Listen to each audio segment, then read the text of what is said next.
we continue our analysis of the US-Iran war. And in this war, there are three major questions that will determine the outcome of this war, as well as the world afterwards. Okay, and these three questions are, number one, will the US launch a ground invasion? So right now, the United States and Israel are primarily focused on an air war, striking Iran from a distance. In the past, we would call this siege warfare. And as long as it remains an air war, the United States can choose to de-escalate and withdraw from the Middle East. They would lose this war, but the loss would not be catastrophic. Whereas if they choose to launch a ground invasion, it would escalate very quickly, and they would be trapped in Iran for the next 5 to 10 years. It would be a catastrophe whether or not they win or lose. Because in order to fight a ground war, the United States would have to institute a national draft where a young man, as young as 18, would be forced to join the army and be sent to fight in Iran, okay? So that's the first big question for us. Will the United States send in ground troops? And remember, there's the idea of mission creep, where maybe in the beginning you're like, I'll send out 1,000 troops to do a small mission. But then it doesn't go well, so you send in 2,000, okay? It slowly creeps up. It's what we call mission creep. And that's how the United States embroiled itself in Vietnam. All right, so that's the first big question. Second big question is, will nukes be used? There's a lot of concern online that Israel is preparing a nuclear strike on Iran because they really don't like how the war is going, and they want to reclaim the initiative. Nukes are a taboo in geopolitics. The Americans used them at the end of World War II, and no one's used them ever since. If Israel were to use tactical nuclear weapons, they would break this universal taboo, and we might find ourselves in a nuclear apocalypse, okay? So that's a great concern that everyone has right now. And the third question is the Al-Aqsa Mosque. This is the third holiest site in the Islamic world. There's Mecca, there's Medina, and there's the Al-Aqsa Mosque. The Muslims believe that it is from the Al-Aqsa Mosque in Jerusalem where Muhammad ascended to heaven. And the Jews believe that the Al-Aqsa Mosque sits on the site of their temple, which is the house of God. So religious Jews, extremists, want to destroy the Al-Aqsa Mosque to rebuild the third temple. And if the religious Jews, the extremists, destroy the Al-Aqsa Mosque, then the 2 billion Muslims in this world would be religiously obligated to go to war against Israel. Okay? So these are the three big questions that will determine how this war will determine the future of the world. Okay, so in this class, I teach you game theory to make predictions about the future.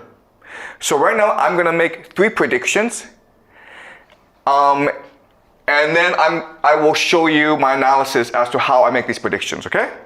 Now, what's important to understand is that these are only my guesses based on my analysis. And whether or not they turn out to be correct will determine the validity of my analysis. I don't have inside information. I don't know more than you do, okay? I'm just working out of public knowledge and doing game theory analysis. So according to game theory, this is yes. The United States will send in ground troops. According to game theory, this is no. And number 3 is yes. Okay? So what I'm going to do is spend the next 2 classes explaining to you my game theory analysis as to how I come to these conclusions. And we can watch how world events unfold. Now I want you to understand something, which is that for my theory to be valid, for my analysis to be valid, I have to be correct on all three, okay? If I miss one, then all my theory is wrong. I know there's a lot of concern from around the world that nukes will be used, and I am 100% confident that nukes will not be used at this time in this war. And if I'm wrong, I apologize to the world, okay? But at the same time, we'll all be dead anyway, so it doesn't really matter, all right? Okay, all right, so let me explain my analysis, okay? So remember, today, what I'm going to do is do number 1 and number 2, explain to you why Israel will not use nuclear weapons and why there will be a ground invasion. And then next class, I'll explain number 3 to you, okay? That's a plan for this week. All right, so to understand what's going on, I need to teach some basic geopolitical theory, okay? So in military affairs, in geopolitics, there's a concept called escalation ladder. Escalation ladder. Okay?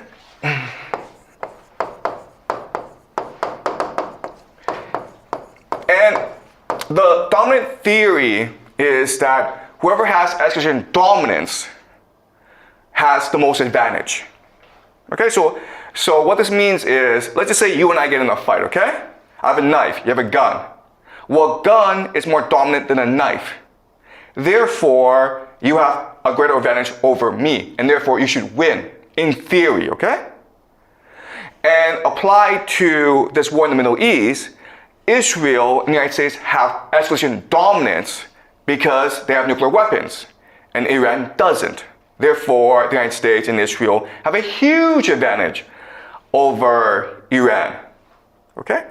But what I will show you today is that this theory is incorrect. It actually doesn't work that way, right? So let's start off with a very simple example. Let's just say that two people get into a fight, okay? A and B.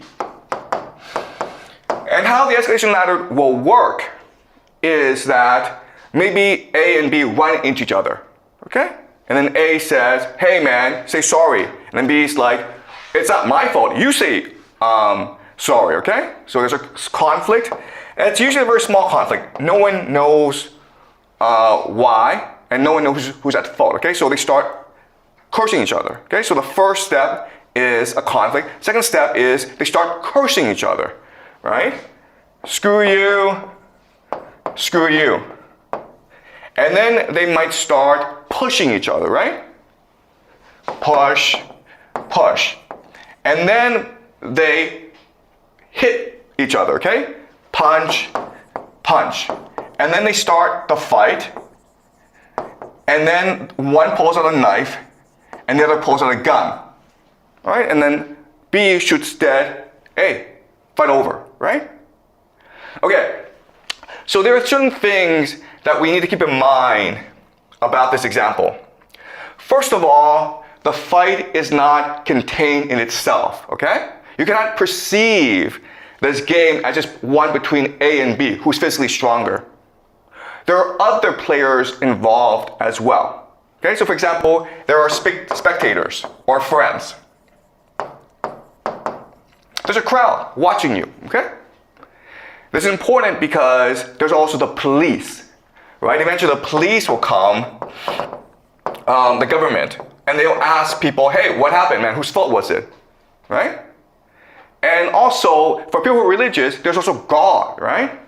If you die, you have to go up to God, heaven, and God's gonna ask you, hey man, how did you die?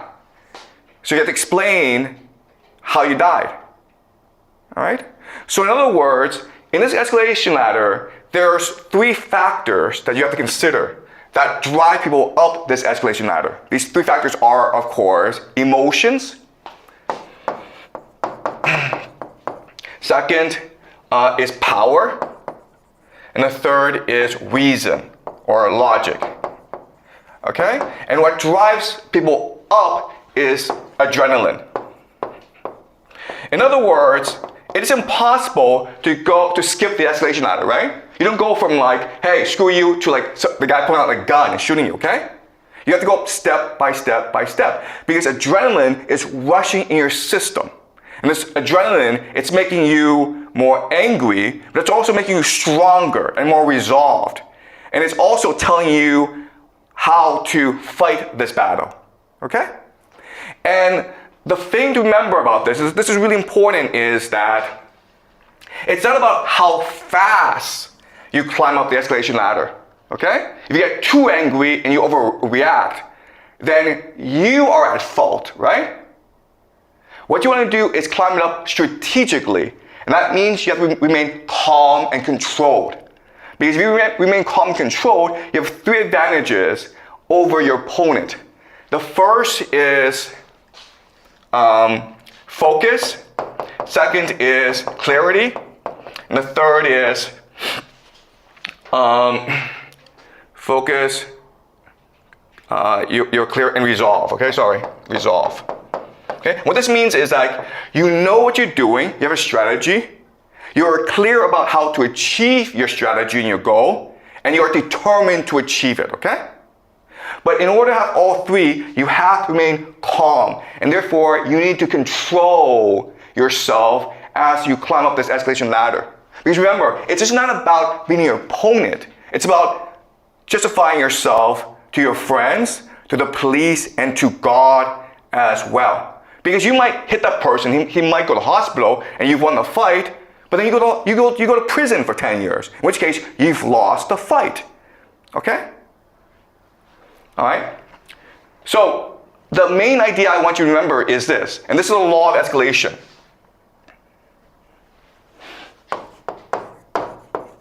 Okay, this is a very important idea in my game theory model. Control is more important than dominance.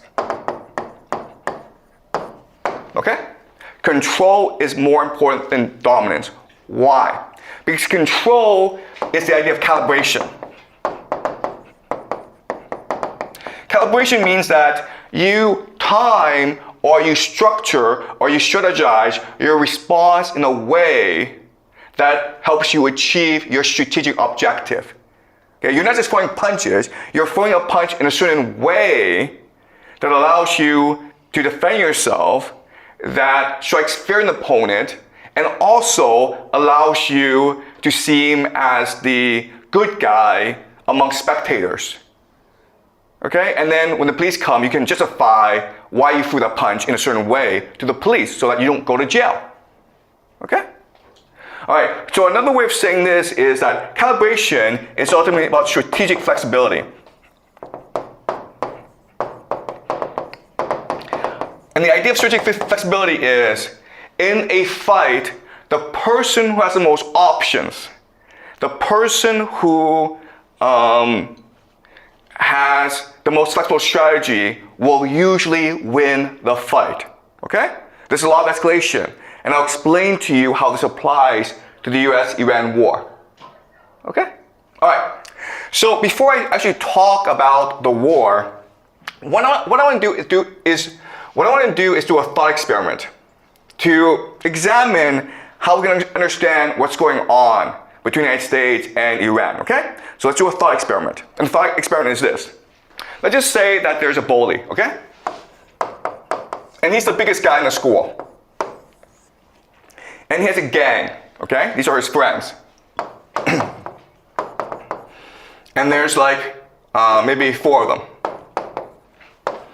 And so what they do is they basically prey on everyone at the school, okay? And there's maybe 100 people at the school, right?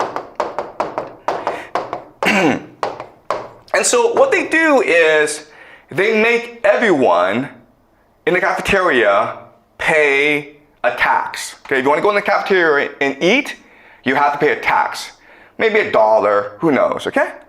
And the friends of the bully go collect the tax and then give him all the money, okay? And that is the structure of the school, where if you want to eat lunch in the cafeteria, you have to pay a tax, and the bully's friends collect the money, and the bully shares the money amongst his gang, okay? Now, at first, people are okay with this system because they think that it's actually beneficial because the bully is keeping the peace and order in the cafeteria, right? He's keeping everyone safe. So yeah, I pay $1, but it's not that much money. And we're all safe so that we can all enjoy our lunch in peace in the cafeteria, okay?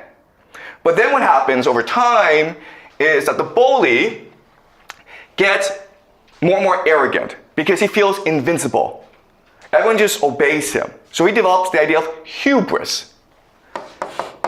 And the idea of hubris is that no one has the courage to challenge me. Everyone's afraid of me, and therefore I can do whatever I want. So what does he do? Well, the first thing he does is that he charges more money from everyone, okay? So the tax goes up, and so people are disgruntled about this. Okay, they don't understand why they're paying more to the bully, okay? But not only that, but what he will also do is pay less money to his friends so that he can have more money because he wants to buy a car or he wants to go to Paris for the summer, okay? Does that make sense? Okay, so everyone's not happy about this, but this is the reality that they live in, and there's nothing they can do about it. And so people just put up with it. One day, a new kid comes into the school, okay? The new kid. And he doesn't really understand the rules of the game. He goes to the cafeteria and he doesn't know he's supposed to pay a tax, right? So the bully's friend comes over and says, hey man, where's $1? And he's like, what dollar? I just got here. And he refuses to pay. And so what they decide to do is teach him a lesson by ostracizing him, by making him sit alone by himself in the cafeteria. Okay, you have no friends because you don't know the rules and you refuse to play along. And the new kid is like, I don't care. I'm happy not having any friends. Okay? And so then the bully and his friends start to discuss, how can we get this new kid to play along? And so they decide what they're going to do is they're going to curse him. They're going to bully him, okay? So the new kid goes to lunch and he's eating his lunch and the friends come down and start to curse him and says, you're a wimp. Do you want to fight us? And what the new kid does is he just ignores these guys. And these guys are like, what's going on, man? Why is he afraid of us?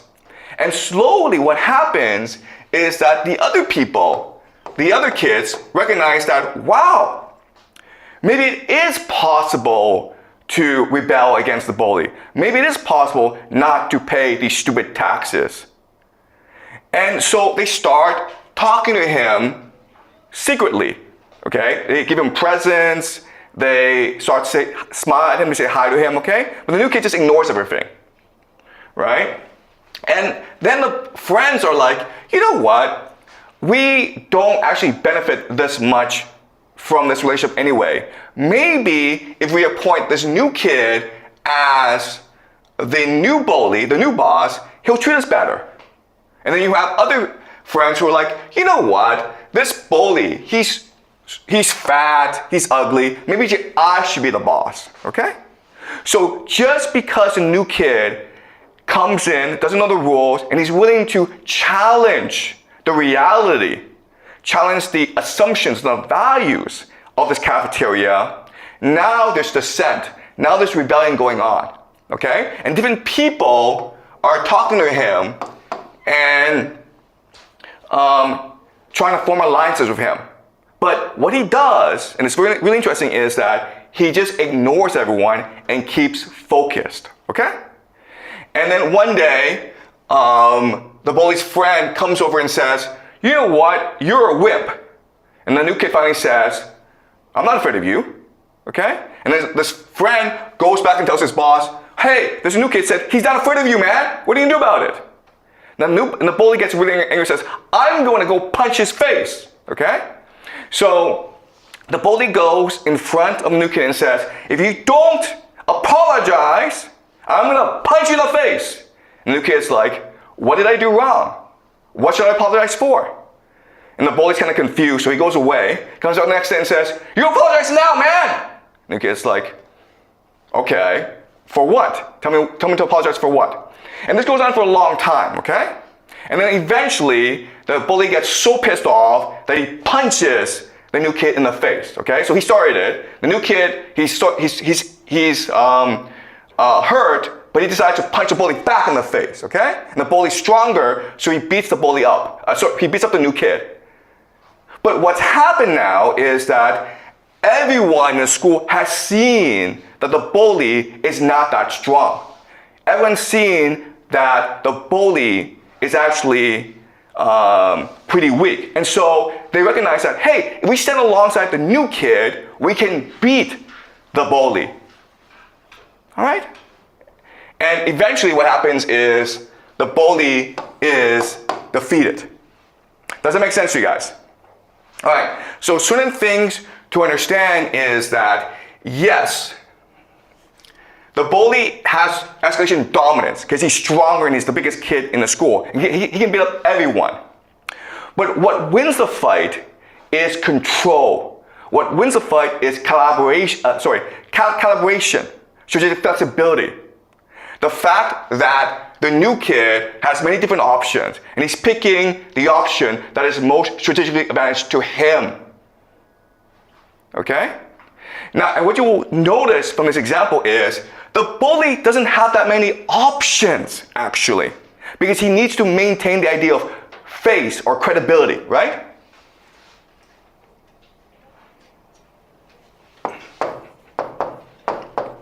This is the essence of his power.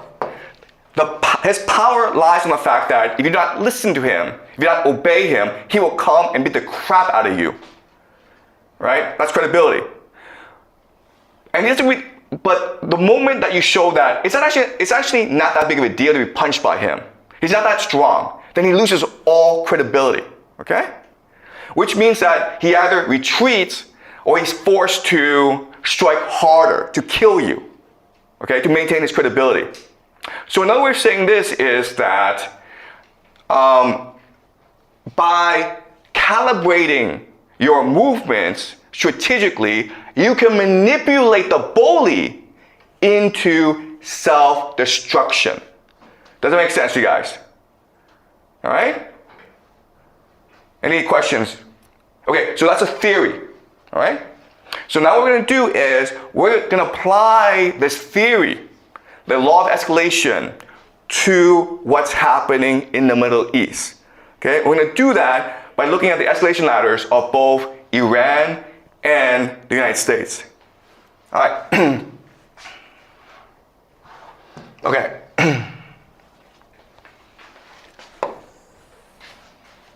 This is the US.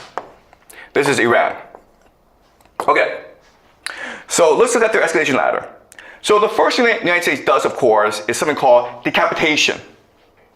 What is decapitation? Decapitation is like, I just kill your leaders, you don't have any more leaders, and therefore you don't know what to do, and therefore you surrender, okay? That's the first thing the US did. It didn't work. So now what the United States is doing is attacking military targets, air defense, and military bases, okay? That's the second step. And the idea is that you beat the crap out of the military so they surrender. But that didn't work either, okay? So then what you do next, of course, is economic embargo, where you basically prevent Iran from trading with the world, right? Prevent Iran from selling oil to China, basically, by blockading the seas. And the idea here is that if the government doesn't have any money to pay its soldiers will just not fight, okay? But that's not working either. So then what you do, of course, is you attack civilian infrastructure, okay? Which is primarily water and oil. So you may have seen the news that the Israelis attacked an oil depot in Tehran. And now if you look at a picture of Tehran, it's all black, okay? And this is a war crime, or this goes against international law because you're attacking civilians. But that's what you do when you feel as though you need to apply more pressure to win this war, okay? And so you can keep on escalating. And then what you do is that now that you've attacked the civilians and they still refuse to surrender, what you do now is you use secret weapons. Secret weapons might be advanced missiles that no one's ever seen before, okay? And the point of these secret weapons is to scare the crap out of people and say, you see how dominant we are, okay? If that doesn't work, then what you do next is use biological and chemical weapons, okay? Biochemical weapons. Doesn't work either? Then, guys, nuclear weapons. All right? So, what's really important for us to understand is that you must follow this escalation ladder if you are to use nuclear weapons. And the reality is that, first of all, we have not seen secret weapons. We have not seen biochemical weapons, and therefore, nuclear weapons comes later, okay? Unless I see biochemical weapons being used, I refuse to believe that nuclear weapons is on the table, okay? All right, so I think we are here, which is the beginning of attacks on civilian infrastructure. But already, we're seeing arguments in the American political system against the use of weapons against civilians, okay? The reason why is that if you do this, okay, if you destroy civilian infrastructure, you unite the people behind the government. Because the idea is that you use airstrikes to split apart the government and the people, and you want the people to overthrow the government for you, okay? That's the idea here. So we are at this stage, meaning that we have a long way to go before we hit nuclear weapons, okay? All right, so now let's look at the Iranian escalation ladder. So what's happening is that in the beginning, Iran does two major things, okay? The first is attack military targets, okay? And what they're basically targeting are US radar systems and air defenses. Because once these two things go, then Iran can attack whatever it wants, okay? It's also close to Strait of Hormuz.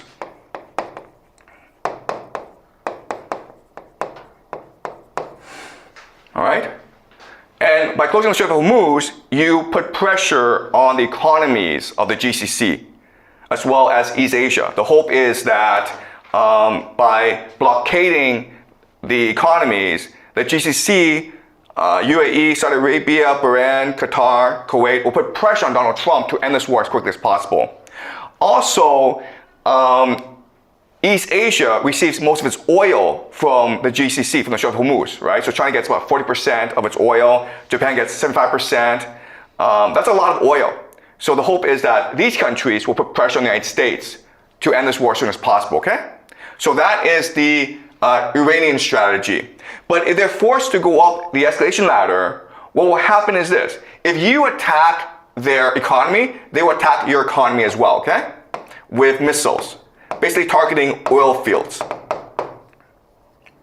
If you attack their civilian infrastructure, they will attack your civilian infrastructure as well. And what is the main weakness in these GCC countries? Desalination plants, okay? Desalination plants.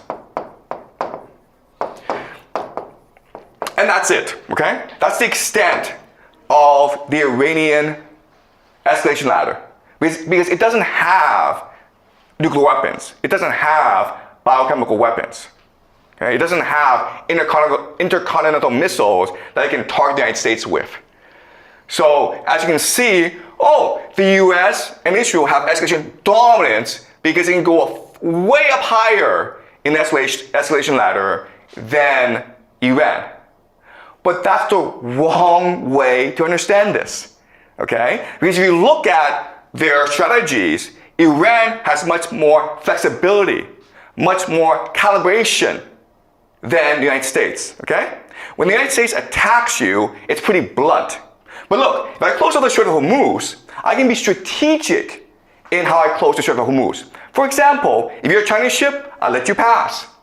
For example, if you are a GCC nation and you want to bribe me, if you want to pay me a tax, I'll let you pass as well. If you're a GCC nation and you're like, you know what, forget the United States, I want to be a friend of Iran, I'll let you pass as well. You understand? So by closing all the Strait of Hormuz, it creates a calibration strategy. It allows Iran to selectively and strategically apply pressure to the friends of the United States so that they become the friends of Iran, okay? Same thing with these drone strikes against oil fields and military targets, right? If you attack me, I attack you with drones. But if you don't attack me, then I don't attack you, okay? So in other words, okay, this is a really important idea. The US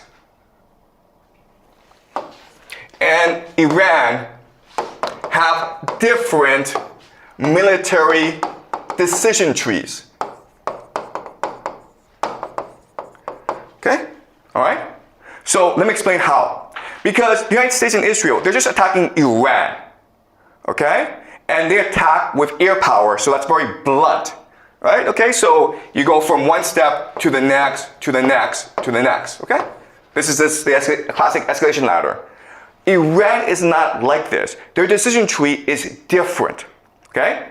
Because their strategy is to force the United States to admit defeat and retreat from the GCC, okay? To close down the military bases in the Middle East so that Iran has control over the Strait of Hormuz and therefore it can control all world trade, all right? So that's the strategy. So this strategy means that you have different options, all right? Your options are attack Israel, military targets, civilian targets, Tel Aviv, okay? All right, so I don't want to spend too much time on this, but as you can see, if you think about it, Iran can be much more selective in its targeting than the United States and Israel. And therefore, the options that it has, it is much more diverse, which gives Iran escalation control over the situation. Okay? Do you guys understand this? All right. So let's look at why Iran has advantages over the escalation ladder. Okay? U.S., Iran. The first major difference is that Iran is active, whereas the US is passive. Okay? Another thing this is, go back to the bully example where the bully has to maintain credibility. He has to show that he's more powerful than the other kids, right? So if you provoke him, he has no choice in the matter but to hit you, okay? But you, the new kid, can choose whether or not to provoke him or not. You can choose the timing of when to provoke him. Therefore, you are active. Okay? The second big difference is that Iran has a clear strategy. It knows what it wants to accomplish and it knows how to accomplish what it wants. Remember, what Iran wants is control the Strait of Hormuz and the United States out of the Middle East. That's what it wants to do. And it's calibrating its attacks in a certain way to achieve this end goal. And it's working out very well for Iran, okay? The United States, on the other hand, doesn't know what it wants. It wants to destroy Iran. But what does that mean, okay? Destroy. It could mean regime change. It could mean economy collapses. It could mean the civilian population starves, okay? It could mean anything. But because there's so much ambiguity, so much confusion about what it means, it confuses military strategy. All right?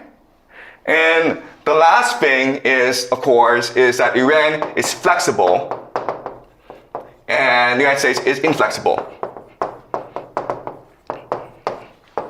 Okay? So by studying the escalation ladder, we discover that Iran has far more advantages than the United States. Okay? All right. So what does this mean? All right. It means that Iran will probably win this war ultimately. But there has to be major changes to a society in order to win this war. Right? So remember, to win a fight, you have to have three things: focus, clarity, and resolve.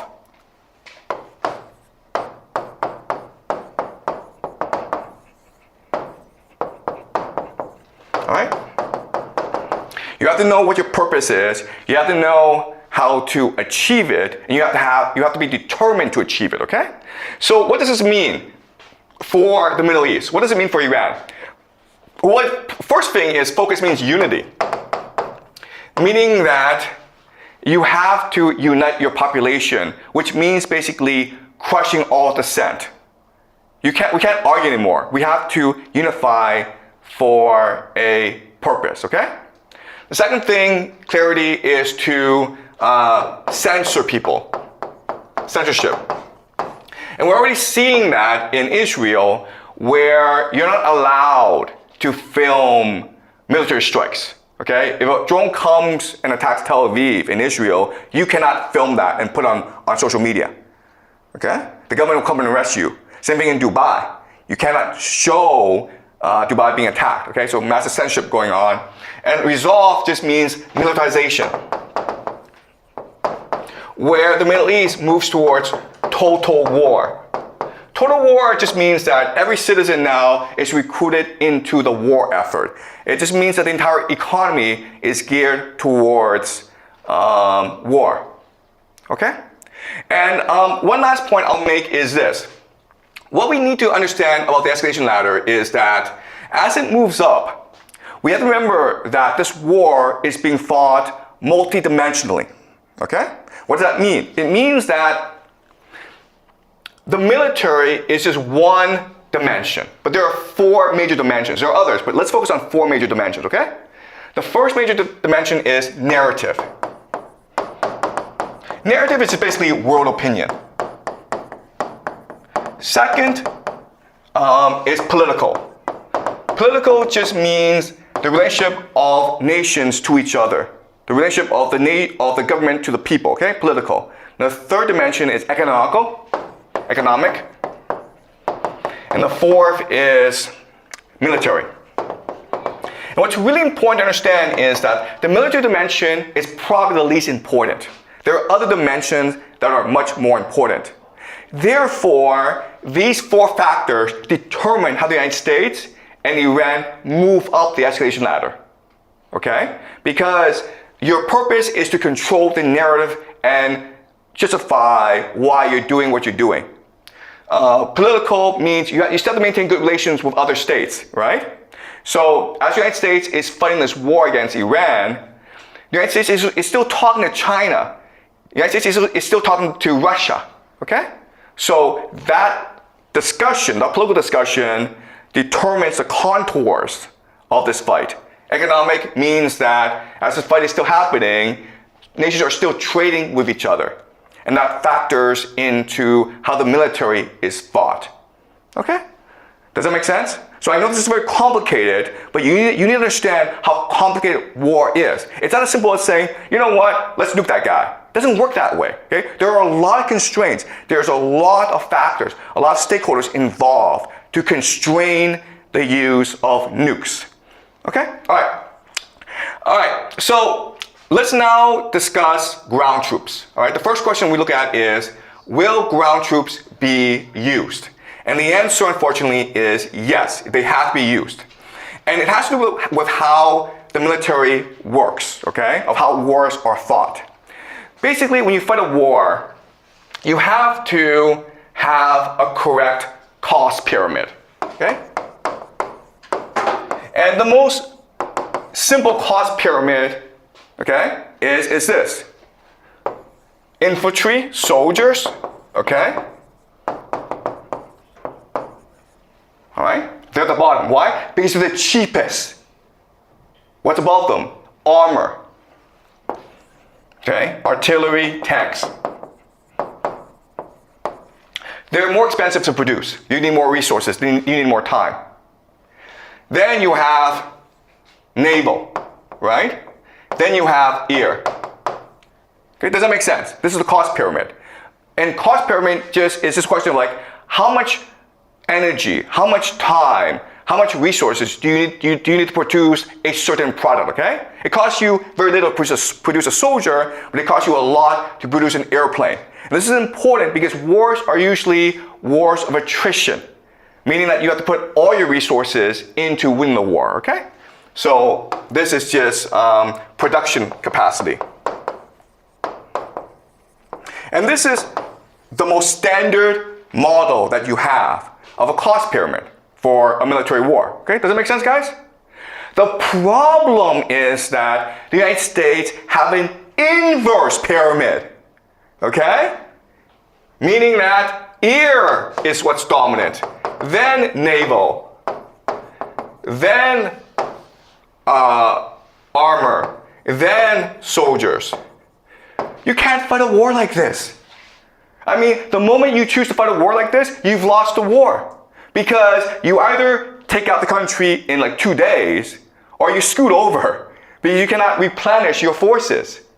Now, I know this is hard to understand, but 1991, the Persian Gulf War, 2003, the Iraq War, these are not real wars, okay? Because the Americans were so dominant, and Iraq was so weak, that it was basically a video game, all right? It was just these pilots flying around, just bombing everything, okay? It's like guys in tanks just running over the Iraqi army.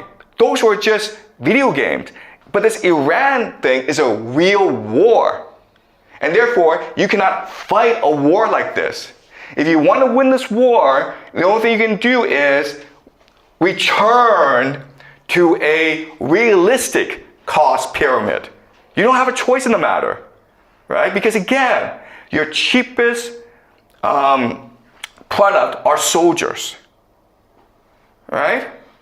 And your most expensive are airplanes. You cannot afford to use an airplane in order to save a life of a soldier. Eventually, this cost-benefit analysis will blow up on you, okay? Does that make sense, guys? All right, so if the United States wants to win this war, then it has no choice but to use ground troops, to use soldiers as the main force of its military.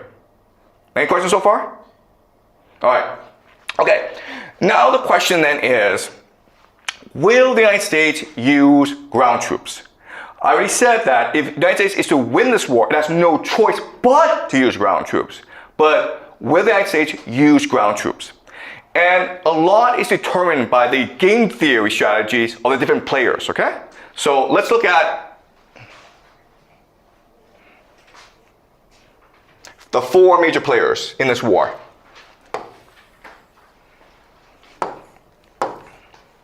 You have US, you have Israel, you have Saudi Arabia, and you have Iran. Okay? All right?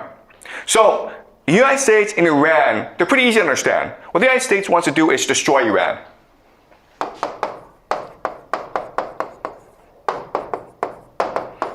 Okay? Why? Because if we were to destroy Iran, the United States would have complete control over Middle East oil.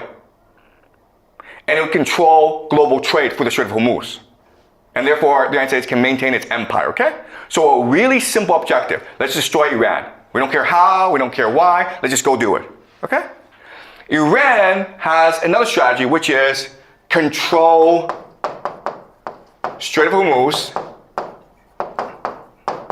and destroy CENTCOM. CENTCOM is basically the American military in the Middle East, called Central Command, okay? So those are 2 major military objectives of Iran. And we can understand why. Because if CENTCOM is destroyed, Iran has complete control over the Middle East. Now, Dubai, now Oman, Bahrain, Kuwait have to pay taxes to Iran. Now Iran, the new kid, is now the bully of the Middle East, right? Now it's a hegemon.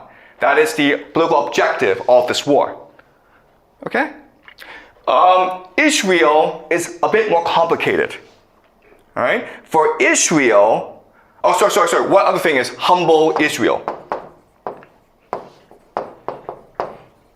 That's That's the other thing, because even if you defeat the United States, you still have to deal with Israel, okay? And Israel is the great military power of the Middle East. So you want to humble them. You want to weaken them. You can't destroy Israel because Israel has nuclear weapons, right? You piss off Israel, those nukes start flying. You don't want that, right? So those are the three major political objectives for Iran. Control the Strait of Hormuz, destroy CENTCOM, and humble Israel, okay? If you are Israel, actually for you, the strategy is different. What you want to do is this. You want to destroy CENTCOM and destroy Iran. Okay? Those are your objectives. Why? Because if you destroy both the United States and you destroy Iran, then you are the sole hegemon in the Middle East, okay? Also destroy the GCC. Destroy Saudi Arabia as well. Why? Because once Saudi Arabia is destroyed, all its resources belong to you, okay? And this creates something called the Greater Israel Project, which is what we will discuss next class. But as you can see, that's really important, is that even though the United States and Israel are allies, their ultimate strategy is different. Their objectives are different. In fact, they're in conflict, okay? Then you have Saudi Arabia. What does Saudi Arabia want to do? Well, destroy Iran, because if you destroy Iran, you have complete control of the Strait of Hormuz. Then you can be a bully, okay? But you also want to destroy the US and you want to humble Israel. All right? Does that make sense?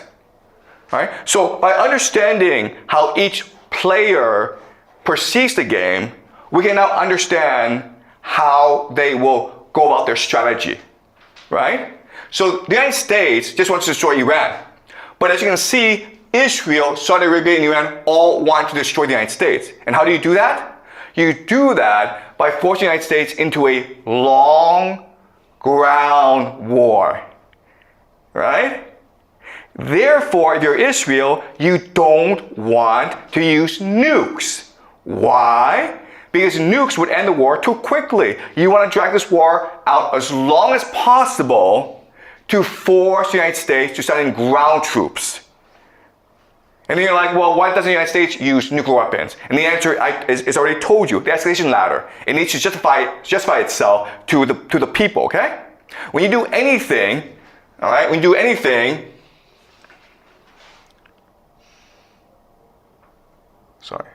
when you do anything, you have to worry about certain factors, okay? You have to worry about troop morale.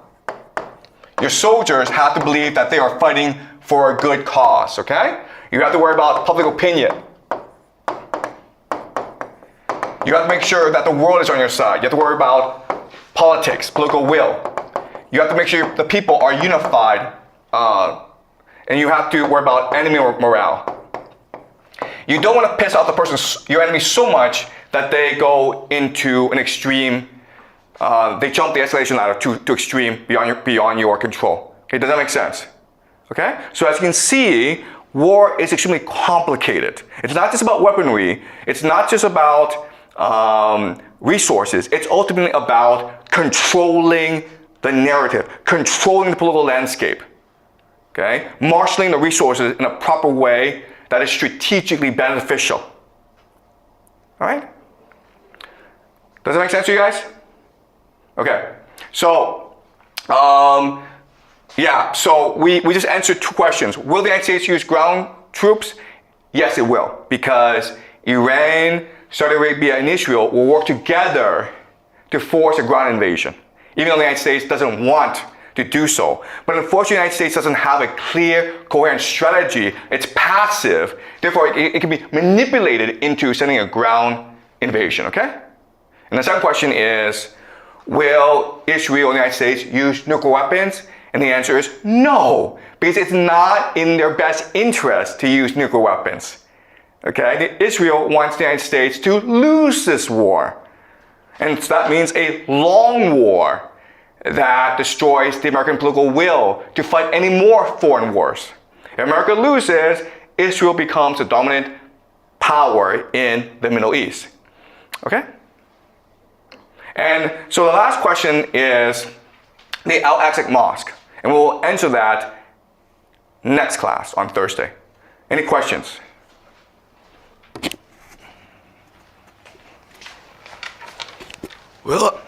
Will Americans take over Iran like what they did to Venezuela? Like they captured their president?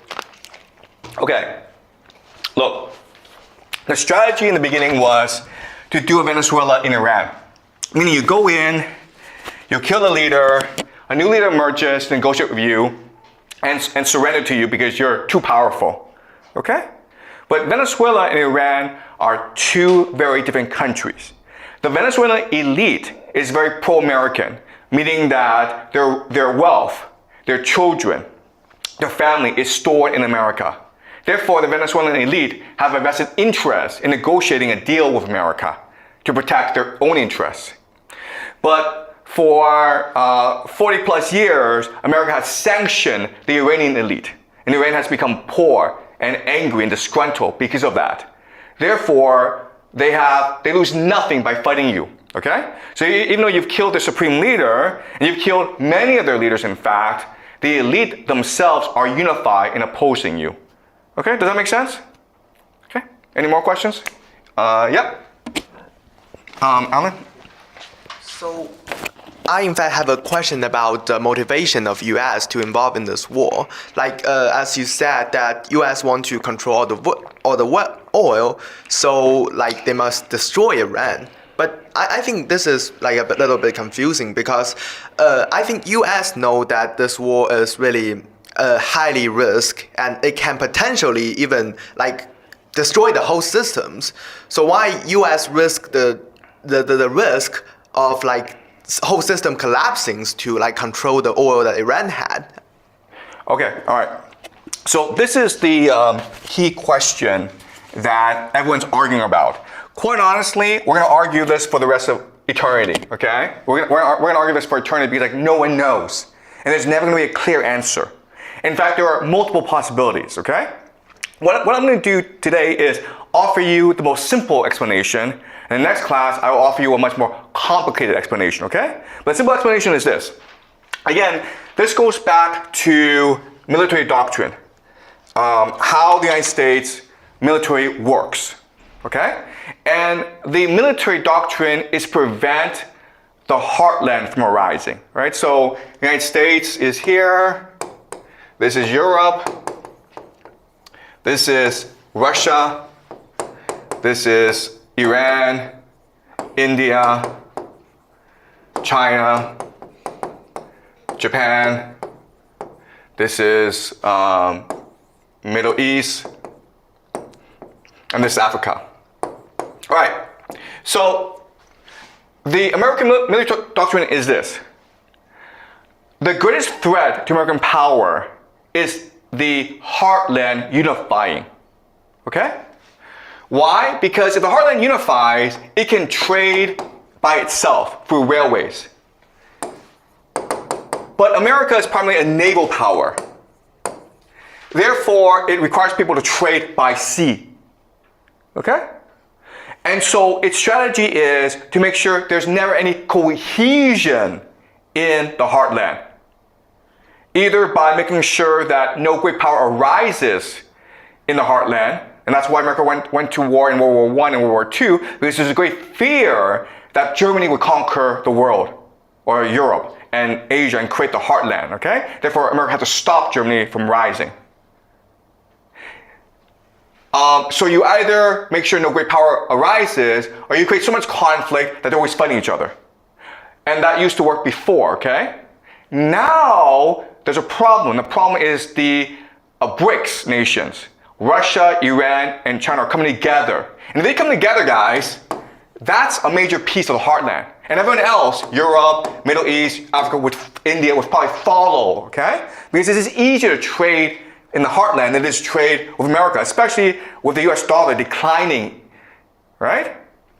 So, in other words, the United States has no choice but to fight this war because that's their entire strategy to maintain hegemony in the world, to prevent the heartland from unifying. All right? Does that make sense? Because like once you destroy Iran, the heartland fractures. There's no way that they can now trade together anymore. They're still reliant on American maritime routes, okay? America maintains is still the hegemon because it controls world trade. Whoever controls world trade controls the world. Whoever controls the heartland controls world trade, okay? Does that make sense? Okay, but this is just one explanation. There's actually other explanations, and I'll go into a more complicated explanation next class. All right? Any more questions? Yep. So you mentioned Saudi Arabia and how it wants to see the downfall of both the U.S. and Iran. It wants to see the downfall of Israel, U.S., and Iran. And, yeah. And to me that sounds like a pretty big goal. And how would they possibly use their strategy to achieve that goal? Or how would it possibly be for Saudi Arabia? Okay. All right. So it's very confusing to people why Saudi Arabia is actually against Iran, okay? But actually, if you go back and look at their history, they have major conflicts with each other. All right, so let's go over some of their conflicts. All right, so Saudi Arabia, Iran. The first major conflict is that Iran is a theocracy and Saudi Arabia is a monarchy. A theocracy just means that you're ruled by clerics who represent God. And a monarchy is a king who represents God. And for the Iranians, that is blasphemy, that's heresy, that's against the religion, okay? So Saudi Arabia and Iran hate each other. Saudi Arabia sees Iran as a threat and trying to induce a revolution within Saudi Arabia. Iran sees Saudi Arabia as blasphemous, okay? And it's a huge issue because Saudi Arabia is the home of Mecca, Medina, the two holiest sites in the Islamic world, okay? Second issue is that Saudi Arabia is Sunni and Shia and Iran is Shia. So these are two different sects of the same religion, but it's like Protestants and Catholics. They just hate each other, okay? Okay, and the last thing is that Iran is anti-US and and Saudi Arabia is pro-US. What this means is that Saudi Arabia has military bases, American military bases, inside of the Holy Land. And for the Iranians, that is the worst crime, right? Because it's infidels who are protecting the Holy Land. Infidels are not allowed in the Holy Land, right? If you're not a Muslim, you're not allowed to go to Mecca, all right? All right, so Saudi Arabia and Iran hate each other. Saudi Arabia has a huge problem in that it is an oil economy. Most of its GDP comes from oil exports. And for the longest time, it was trying to build a knowledge economy. It was trying to build tourism. It was trying to promote games, okay? Does not work. So if you're Saudi Arabia and you see the future, it's a pretty dismal future because eventually your oil is going to run out. Eventually people are going to switch to electrical vehicles, digitalization, which means that oil is no longer so important, okay? So what you need to do is, if you're able to control the Middle East, right? So where you get your money now is from trade access, the Strait of Hormuz. That's a viable future. If you just sit back and wait, eventually your nation is going to run out of oil and therefore it's going to cease to exist. Okay, so Saudi Arabia needs to act now. And the way that it wants to act is it wants to create a conflict between the United States, Israel, and Iran where they destroy each other. And once they destroy each other, Saudi Arabia can come up on top. Now, Israel cannot be destroyed because Israel has nuclear weapons. But the goal is to negotiate a peace with Israel after the war is over. Right? Does that make sense? To split the Middle East between Israel and Saudi Arabia. But will Israel agree to this deal? Probably not. But according to game theory, Saudi Arabia has no choice in this matter because it is so far behind everyone else. Okay? It can only hope that this chaos leads to new possibilities. Because given the structure of the game so far, it does not have a very good future. Okay, does that make sense? All right, any more questions, guys? All right, okay, great questions. So please continue to follow the war, okay? So you have to follow the war and understand what's going on. And in this class, what I'm doing is I'm providing you the game theory analysis for you to understand what's happening and why it's happening and where this war is going, okay? Again, the three big predictions I make, and we'll know in the next year or two if these three things happen or not, is the United States will send in ground troops. It has no choice in the matter if it wants to win this war or continue this war.